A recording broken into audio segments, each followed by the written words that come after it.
Hello students, I hope you all are fine and healthy, right? Today's topic is on India, a beautiful country, lesson number 5 of social studies. Students, I'll proceed with the help of maps, okay? So that it will be easy for you to understand the lesson well. Okay, now fine, let's start. On the screen, you can see the beautiful map of India. India is one of the 7th largest country in the world and the most important country in the continent of Asia. We know it by various names like India, Bharat and Hindustan. It stretches from north to south and from east to west. As we all know, New Delhi is the capital of India. With more than 100 crore people live here. India is the most populated country in the world after China. People of different caste, culture, creed and religion live here. There is unity and diversity in our country. We believe in the principles and values of Mahatma Gandhi, Mother Teresa and many more. There are two types of festivals celebrated in our country as we all know, right? Now one is national festivals and the other is religious festivals. Under national festivals, Republic Day, Independence Day and Gandhi Jayanti is coming.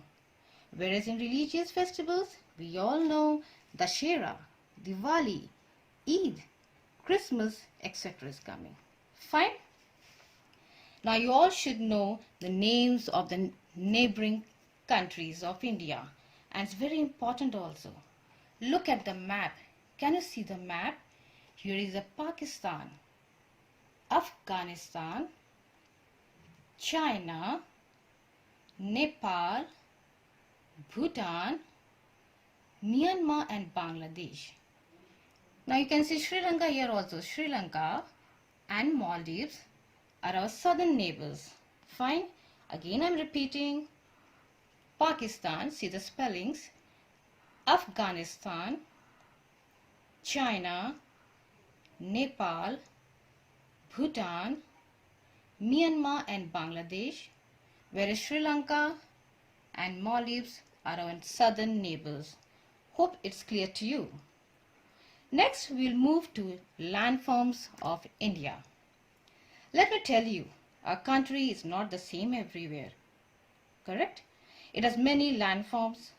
In this map, you can see the various landforms of India. They are mountains, plains, plateaus, and desert. Now, very few countries in the world can boast of so much variety, right? This is what makes India so beautiful. Now, our next topic is about the northern mountains. Come, we'll go to the northern mountains. The Himalayas are the highest mountain range in the world. They are like a huge wall along the northern boundary of India. They extend from Jammu and Kashmir in the west to Arunachal Pradesh in the east. You should know Himalayas have 3 ranges. Okay students, you should know Himalayas have 3 ranges. You can see on the screen also. Himadri, now here it is. Himadri is also called as the Great Himalayas. Himachal, next one, the Middle Himalayas. Third one, Shivalik, the Lesser Himalayas. There are many peaks which are always covered with snow. Many of our big rivers like the Ganga, the Yamuna, the Satluj and the Brahmaputra start from the Himalayas. Students, these are all important rivers of India. You have to learn them. Now, you should also know that Vindhya and the Satpura ranges are in the central part of India and the Nilgiri hills are in the southern part of India. Okay? Now one more thing I would like to add here. Bachendri Pal was the first Indian lady to climb Mount Everest. Okay, again I am repeating. Bachendri Pal was the first Indian lady to climb Mount Everest. Only just for your general knowledge, you keep in your mind. Okay, students, now I will tell you about the plains. What are plains? Plains are flat. Can you see on the screen?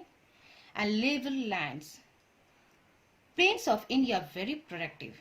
and due to this, agriculture production and population is very high. Now it extends from Punjab in the west to Assam in the east. The Ganga and Yamuna rivers flow through these plains. Students, you should know the names of the rivers which flow through the coastal plains of India, and they are the Narmada, the Tapi, the Mahanadi, the Godavari, the Krishna and Kaveri. Fine? Okay.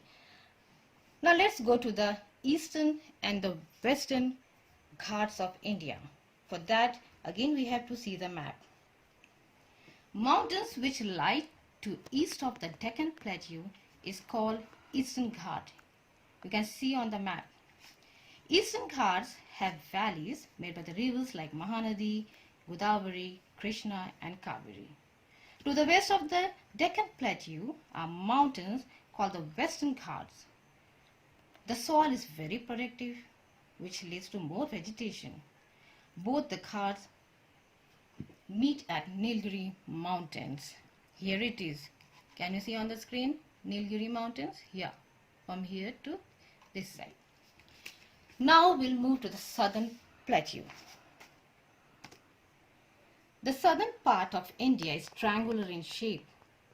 Here the land is very rough. See on the screen, the southern plateau is divided into two parts. Central Highlands in the north and the Deccan Plateau in the south. The southern plateau has rich deposits of minerals. Okay, now I hope it's clear to you. Now next we'll move and we'll learn about the Great Indian Desert. What is desert? You should know the meaning of desert, right? A large area of land covered with sand is called a desert. The northwest part of India is covered with sand.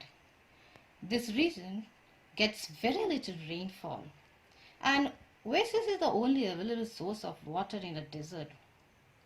Climate here is very dry and hot in summer, and it's very cold in winter, students.